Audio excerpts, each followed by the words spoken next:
एक बार फिर से हमारे YouTube चैनल सलेमपुर एक्सप्रेस में आप सभी का स्वागत है। आज हम फिर कोविड-19 corona virus novel corona virus के बारे में डिस्कशन करने के लिए बात करने के लिए आप सभी के सामने हाजिर हुआ हूँ। हम आज कोरोना वायरस के बारे में बारीकी बात करेंगे।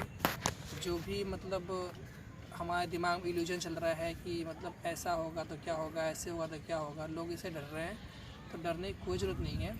सबसे पहले तो हम ये जानेंगे कि कोरोना वायरस है क्या, नोवेल कोरोना वायरस है क्या।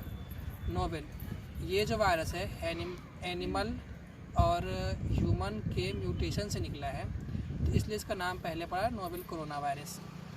इसका जो जहाँ से निकला है, जिस जगह से, वो है चाइना की वुहान सिटी से इस वायरस ने ये वायरस वहाँ से निकला है, ठीक है।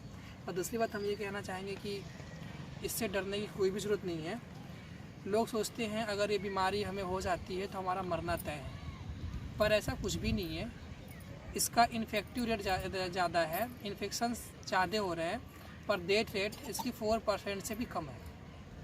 आप यूँ कह लें कि 80 to 85% इसका इन्फेक्टिव रेट है, तो 4% से भी कम डेथ रेट है इसका।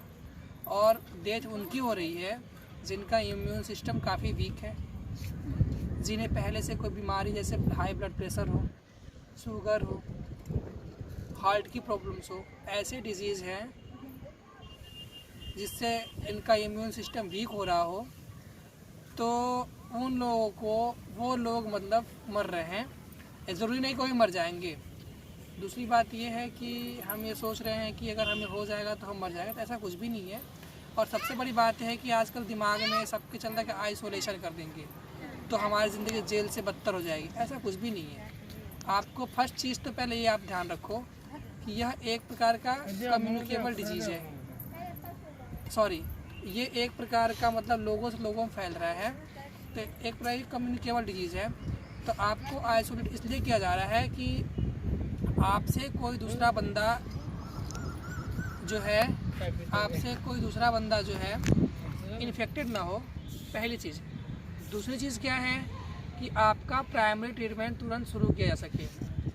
हमारे इसके जो इन्फेक्शन देखे जा रहे हैं, जो ये वायरस है, इसका दो क्या हो रहा है, माइल्ड इन्फेक्शन हो रहा है और सीवियर इन्फेक्शन हो रहा है। माइल्ड इन्फेक्शन जो हो रहा है 80 to 85% में हो रहा है, जबकि 15% या 10% से भी कम केसेस में सीवियर इन्फेक्शन हो रहा है, जिनको अगर प्राइमरी ट्रीटमेंट किया जा रहा है तो ठीक हो जा रहा है।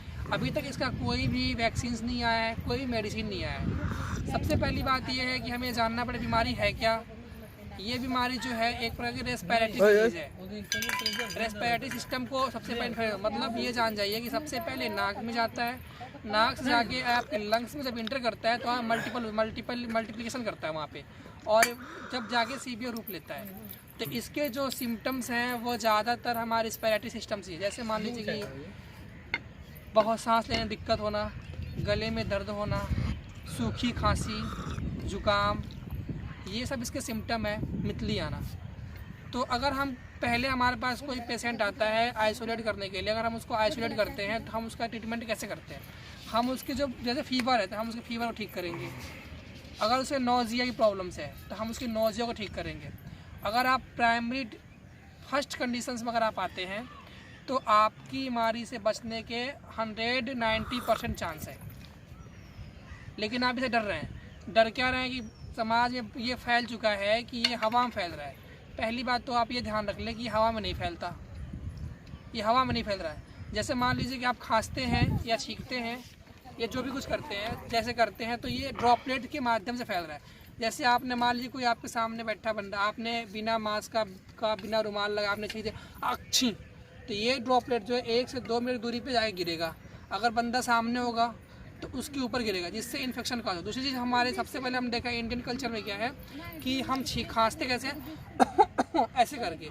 तो इसके जितने भी ड्रॉपलेट्स हमारे पाम्स में आते हैं, तो जब हम सीढ़ियों चढ़ते टच करते हैं, लिफ्ट के बटन को टच करते हैं या कहीं भी हम टच करते हैं, तो ये वायरस वहाँ पे फैल जाता है। और जब कोई दूसरा बंदा इसको टच करता है तो नाक के माध्यम से, मुंह के माध्यम से, आँखों के माध्यम से ये हमारे अंदर इंटर कर जाता है। तो सबसे पहले अगर हमें इससे बचना है तो हमें अपनी लाइफ स्टाइल को चेंज करना पड़ेगा।